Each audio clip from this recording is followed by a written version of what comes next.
മർത്യനായി വന്നു പിറന്നിതു നിർണയം പ്രദ്ധിയിലെന്നു ചിലർ പറയുന്നിതു. ഭൂപാലപുത്രനായി വന്നു പിറന്നിതു ഭൂഭാരനാശനത്തിനെന്നിതു ചിലർ.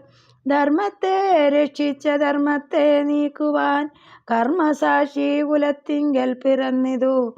ദേവശത്രുക്കളെ നിഗ്രഹിച്ചമ്പോടു ദേവകളെ പരിപാലിച്ചു കൊള്ളുവാൻ എന്നു ചൊല്ലുന്നിതു ദിവ്യമുനിജനമെന്നും തിരിച്ചറിയാവതുമല്ലമേ. യാതൊരുത്തൻ തൊൽക്കഥകൾ ചൊല്ലുന്നതും ആദരവോടു കേൾക്കുന്നതും നിത്യമായി. നൂനം പവാർണവത്തെ കടന്നിടുവോൻ കാണാമവനു നിൻ പാദപങ്കേരുകം.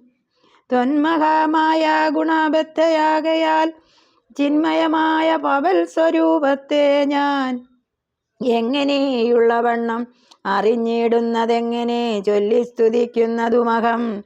ശ്യാമളം കോമളം ബാണധനുർധരം രാമം സഹോദര സേവിതം രാഘവം സുഗ്രീവമുഖ്യ കവികുല സേവിതമഗ്രേ ഭവന്തം നമസ്യാമി സാമ്പ്രതം. രാമായ രാമഭദ്രായ നമോ നമോ രാമചന്ദ്രായ നമസ്തേ നമോ നമഃ.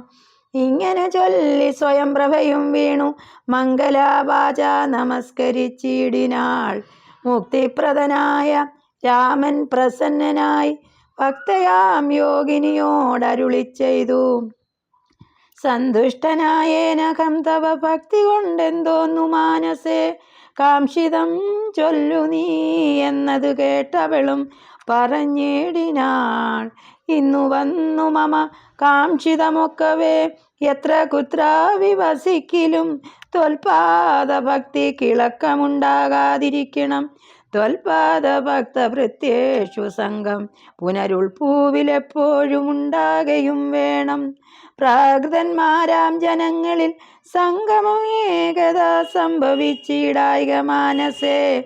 രാമരാമേതി ജപിക്കായി വരേണമേ രാമപാദേ രമിക്കേണമെൻ മാനസം.